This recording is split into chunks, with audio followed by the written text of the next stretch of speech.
Saludos desde Caracas, República Bolivariana de Venezuela, territorio libre de analfabetismo, a los libreros mediáticos que sintonizan La Librería Mediática, un programa en el que los libros y la televisión tienen mucho que ver, un programa en el que los lectores de todas las edades son protagonistas. Hoy los libros y el cine tienen mucho que ver.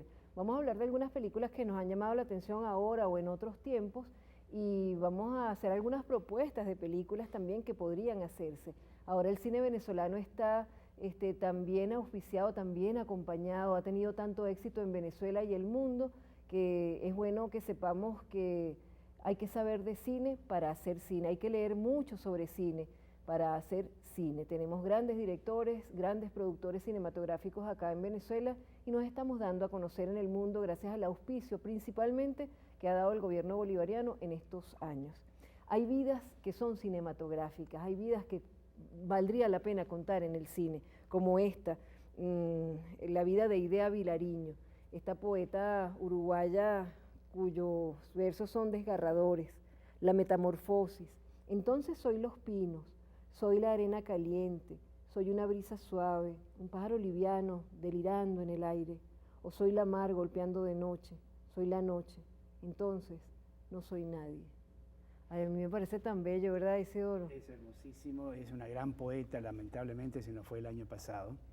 Y además tenemos que hacer una anotación. Idea Vilariño fue uno de los grandes amores, de los tormentosos amores de Juan Carlos Onetti.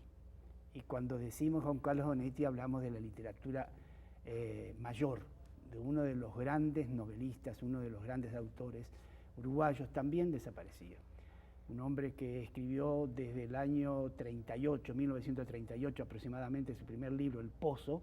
Búsquenlo, se lo recomiendo. El Pozo es una obrita pequeña, pero es un compendio de la gran literatura universal, del estudio de la angustia del hombre, del existencialismo. Y a partir de ahí, toda su narrativa ha sido de grandes obras. Para esta noche, por ejemplo, Junta Cadáveres. Ha inspirado películas, la obra de Onetti, sí, también se han hecho películas en Uruguay. Hay muchos libros que hablan sobre cine. 24 por segundo es un libro de Bort Sortland que habla del cine. El Diccionario del Guión Audiovisual es también un libro interesante, un libro de referencia. Este libro que sería interesante que se reeditara porque quedó desactualizado en un momento, Guía del Videocine de Carlos Aguilar, y Las Grandes Escuelas del Cine, son libros como muchos libros que hay sobre cine.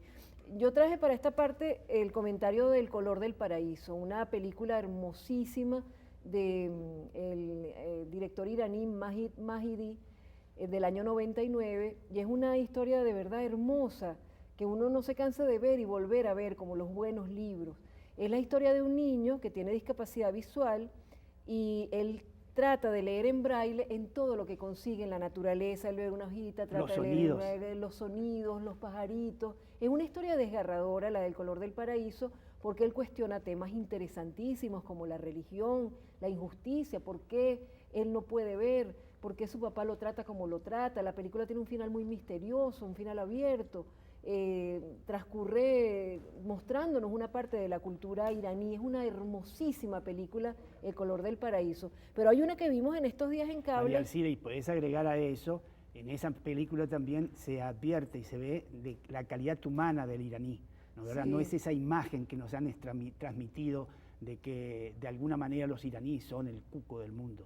Ahí hay amor, mucho amor, sí, hay mucho amor, hay una abuela amorosa, unas hermanitas amorosas, él mismo, los regalitos que les hace. Es una película espectacular, El Color del Paraíso. Casi todos los actores eran eran aficionados, ahí nada más creo que hay un actor que es profesional. Véanla, hemos estado viendo el afiche de la película y hemos estado viendo imágenes de la película. Es una película extraordinaria. Pero vimos en estos días una que nos impresionó, una película brasileña del 2010 que se llama Ojos Azules o Olhos Azuis. Es una película Eyes. A medio camino, Blue Eyes, a medio camino entre Brasil y Estados Unidos. ¿Por qué nos impresionó, Isidoro? Bueno, para mí fue una sorpresa impresionante encontrar una película de esa calidad cinematográfica, donde hay una transposición de espacios y de tiempos, pero que se conjuga perfectamente y busca un objetivo concreto, que es hacer ver algunas cosas que nos hacen y nos mienten de Estados Unidos. Por ejemplo, la película se centra en un aspecto, en una sala de un aeropuerto donde se hacen lo que ellos dicen en entrevistas, que son más que nada interrogatorios por 3 individuos, dos varones y una mujer. La mujer es de la raza negra, el otro señor es un descendiente de mexicanos y el jefe del grupo es el de los ojos azules, es un gringo.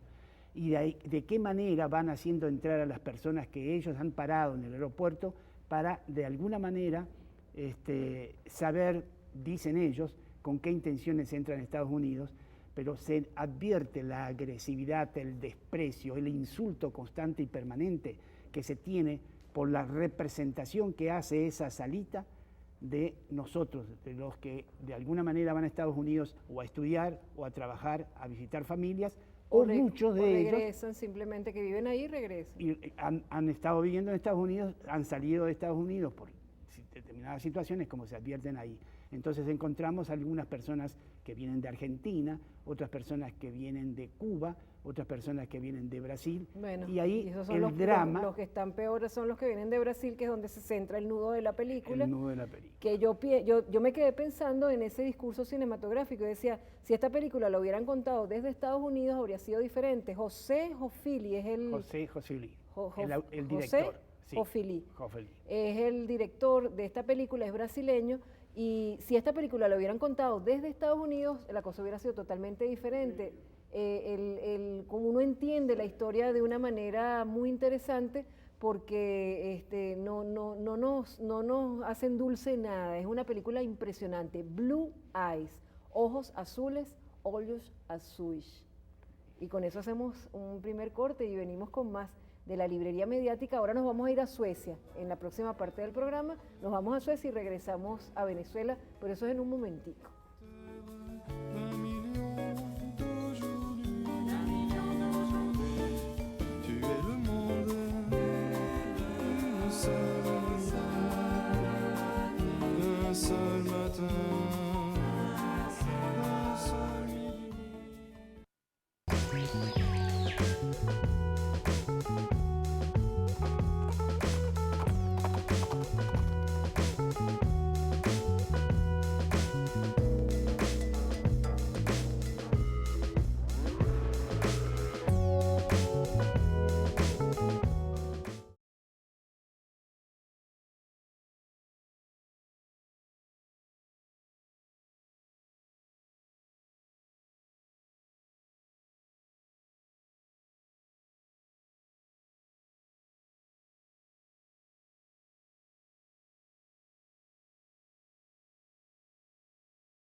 La librería mediática lee al mundo. La librería mediática lee al mundo y se va a Suecia para comentar literatura negra y la trilogía Millennium de Stieg Larsson. Nos acompaña Duke Ellington en la parte musical con Noches selváticas en Harlem, pues el jazz y la literatura de suspenso policial siempre han estado relacionados. Millennium es una historia de suspenso contenida en 3 libros. Son 2000 páginas atrapadoras que nos cuentan una historia familiar, nos hacen viajar a una Suecia no tan perfecta como la hemos conocido en noticias y reseñas. Se trata de 3 libros con títulos extraños: Los hombres que no amaban a las mujeres, La chica que soñaba con una cerilla y un bidón de gasolina y La reina en el palacio de las corrientes de aire. La trilogía Millennium del sueco Stieg Larsson es un vicio porque al empezar no puede pararse de leer.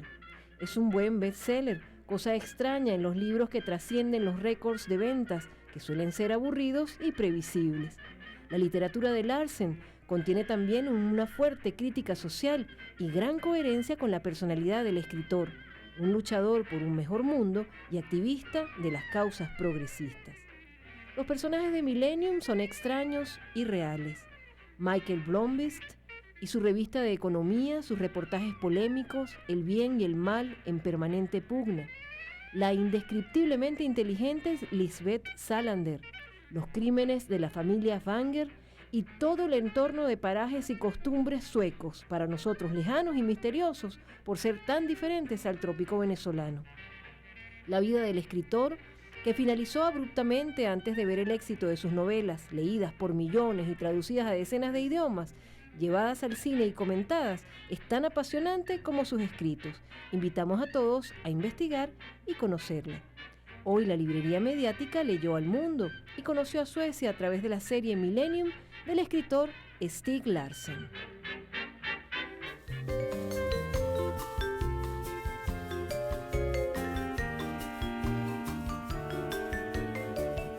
Pues sí, esa serie tuvo 3 libros. El escritor murió en el año 2004.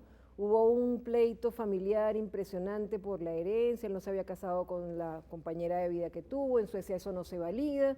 Los hermanos y los papás, que no tenían mucha relación con él, se quedaron con los derechos de la obra. ¿Y qué pasó? La editorial que publicó estos libros, que son extraordinarios, bien tramados, bien escritos, que fueron llevados al cine en Suecia, y son maravillosas esas versiones, y que fueron llevados al cine en Estados Unidos y perdieron el encanto. Les recomendamos las películas suecas. Pues esa editorial que llevó, que publicó a Stieg Larsson después de que él falleció, ya él había hecho un contrato, había entregado los libros, y se hizo esta serie de 3 libros extraordinarios, como decimos allá en ese micro que es parte de una serie que pueden ustedes ver en tvlecturas.com. Los familiares decidieron contratar, y se publicó este año, en 2015, a David Lagercrantz, una persona que jamás había escrito una novela y que se prestó para hacer lo que se llama el negro literario, es decir, escribir el nombre de otra persona, pero de la manera más descarada, porque colocan aquí arriba el nombre de Stieg Larsson y de Millennium, y después colocan la que pretende ser la 4ª novela de la saga, que se llama Lo que no te mata te hace más fuerte, como una continuación. Ustedes si quieren léanla. Ya nosotros, yo la leí, me pareció aburridísima, pasaban 100 páginas, 200 páginas y no sucedía nada. No es como esta que desde el principio atrapan, que están bien tramadas. Además me parece una estafa y una falta de respeto a los lectores que se contrate a un escritor pretendiendo hacerse pasar por el escritor original o pretendiendo continuar su obra. Eso es imposible. Era mejor que hubiera dicho que iba a escribir algo al estilo de Stieg Larsson, pero no tratar de continuarla. Así que para nosotros la serie Millennium terminó con el 3er libro de esta serie, y el 4º, que se llama Lo que no mata te hace más fuerte, que escribe Lagercrantz por encargo de la editorial, nos parece chimba. Así como la versión gringa de la novela que se llevó al cine en Suecia, tampoco nos gusta. Así que les recomendamos leer estas 3 y ver las 3 películas.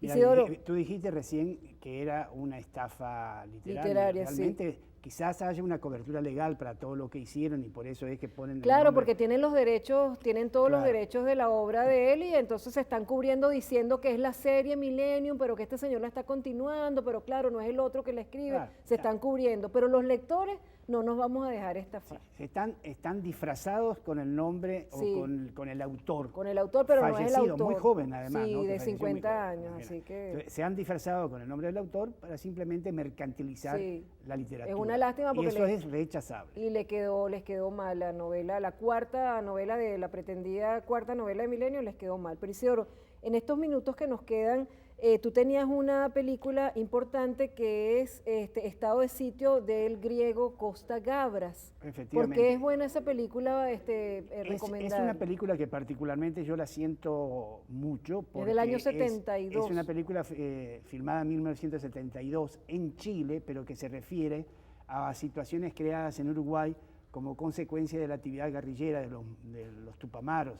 Los Tupamaros, recordemos que fue una guerrilla urbana que se creó, que nació en Uruguay como una respuesta a un proceso de imposición del neoliberalismo en una sociedad que tenía una serie de caracteres socialistas que se habían desarrollado a través de todo el siglo XX como consecuencia de políticas de un hombre que había sido presidente al principio del siglo XX en Uruguay, don José Valle Ordóñez, que había creado un sistema de apoyo a los trabajadores, de creación de bienes sociales, de educación, de estatización de todos los bienes de carácter estratégico e industrial del Estado.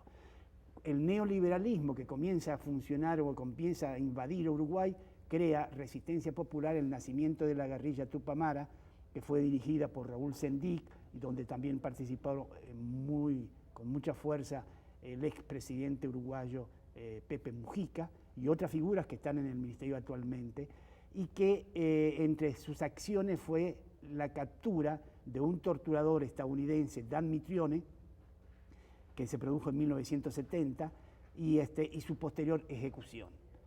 La película entonces desarrolla, teniendo como centro ese punto, pero también toda la situación del desarrollo que va a producir y que va a provocar la dictadura que comenzó en 1973 en Uruguay, que produjo robo de niños, asesinatos, crímenes, desapariciones de cientos y cientos y miles de personas y, por supuesto, el exilio y la fuga de muchos que tuvimos que irnos del país. Bueno, ya saben, Estado de Sitio es una película para volver a ver y para conocer, una película que recrea un hecho que sucedió en la realidad. Ya venimos con más de la librería mediática, hoy hablamos de libros y hablamos de cine.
Un minuto para el libro en la librería mediática número 1. Unas palabras sobre Rómulo Gallegos, por Héctor Rojas Erazo, del libro Señales y Garabatos de Habitante, 1976. Ahora es fácil para muchos críticos y escritores de ficción acercarse sin mayores complicaciones a la tarea de Rómulo Gallegos. Es fácil porque ya él es un clásico de las letras continentales y porque casi todos los asuntos que lo apasionaron y a los cuales quiso encontrarles soluciones adecuadas han sido rebasados. La novela latinoamericana, después de aprovechar la decisión afincadora de sus escritores terrígenas, es cada vez más subjetiva y poética. Esto explica la tendencia cada vez más acusada de anular al personaje en la novela. Durante el tiempo novelístico, que es totalmente diferente del tiempo real, los personajes han sido reemplazados por obsesiones particularizadas por el autor. Lo que allí ocurre es de índole fantástica. Lo mismo el suceso y el marco en que se desenvuelve que su dimensión temporal. De Doña Bárbara a El astillero de Onetti, para mí esta última junto con Pedro Páramo, la obra de ficción más alucinante y rigurosa del español contemporáneo, hay un largo y macerado trecho. En la actualidad, la novela es indefinible como género. Pero esto, lejos de mermarla, acrecienta la importancia de un escritor como Gallegos. Gallegos se propone con el desvelo y la honestidad del verdadero artesano la traslación literaria de una circunstancia. Hoy escribir es una hazaña mental. En la Venezuela de Gallegos, aplastada por la mortal ubicuidad de la dictadura gomecista, escribir era una hazaña vital. De él devienen el simbolismo indigenista de Asturias, la lentitud hechizada y la atmósfera sobrenatural en que discurren los campesinos de Rulfo, la fúnebre belleza y la soterrada lamentación con que son evocados nuestros pueblos norteños en la prosa de García Márquez. Lo que Borges, en un ejemplo al azar, alcanza por la tortura cultural, lo alcanza Gallegos con su vigilia opresiva y su frescura testimonial. Por eso es un maestro. Por eso es activa su palabra. Ahora todo ese mundo de Gallegos se ha replegado, se ha vuelto más interior, ha encontrado nuevos y cautelosos métodos para hacerse entender y amar del resto de los hombres. Pero él, insistimos, fue uno de los descubridores de este mundo. Sin él, y este es el verdadero saldo de su tarea, seguiríamos de forasteros ante nosotros mismos. Este fue Un minuto para el libro en la librería mediática, micro número 1, Rómulo Gallegos, visto por Rojas Erazo. Selección del texto publicado en Letras de Ciudad Caracas del 30 de agosto de 2015, encartado en Ciudad Caracas. Soy María Elcira Matute.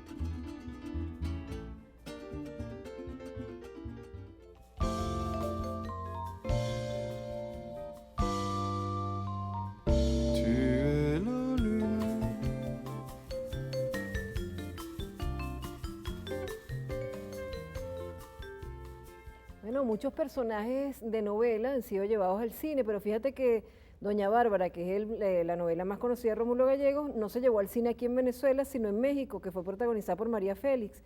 Y hace poco se hizo una versión paupérrima en telenovela, que es mejor, como dice Don Quijote, de cuyo nombre no quiero acordarme. O ignorarla. Ignorarla, sí. Bueno, el Quijote y Sancho Panza también son personajes que han sido llevados al cine muchísimas veces en muchos países.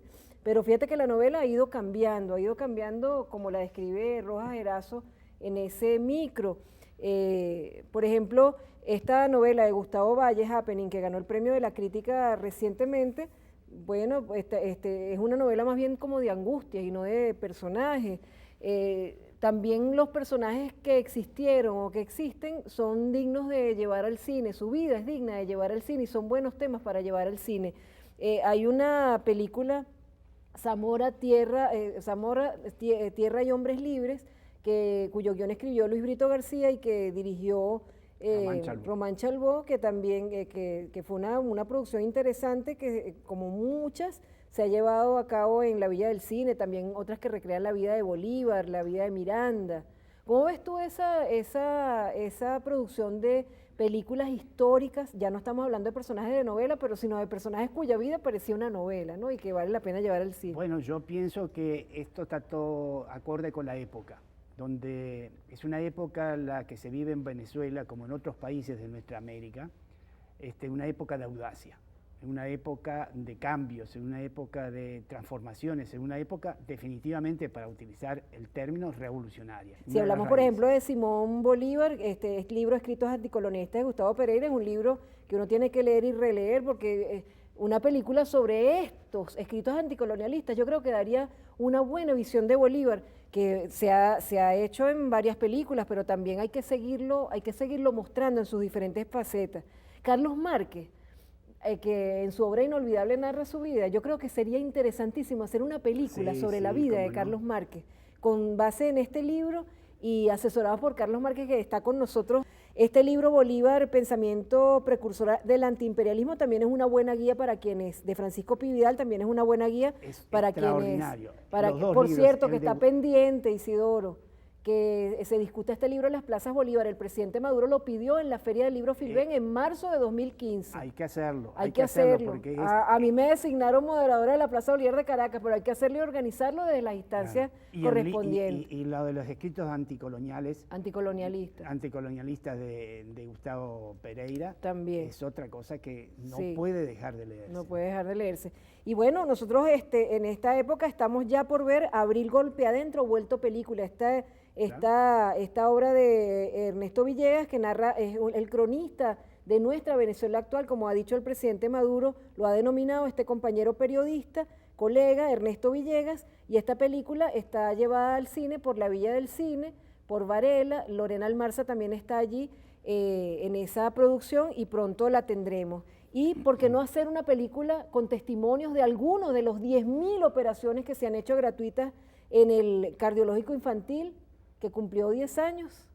¿Por qué no hacer una película con testimonios de personas que están aferradas a la vida gracias a este logro bolivariano, el cardiológico infantil, el uso del tiempo? Y este libro nos lo regaló Luis Montenegro para leer acerca del uso del tiempo que se va y no vuelve, pero queda aquí en la librería mediática. Los invitamos a leer siempre, a leer de todo. Hasta el próximo programa.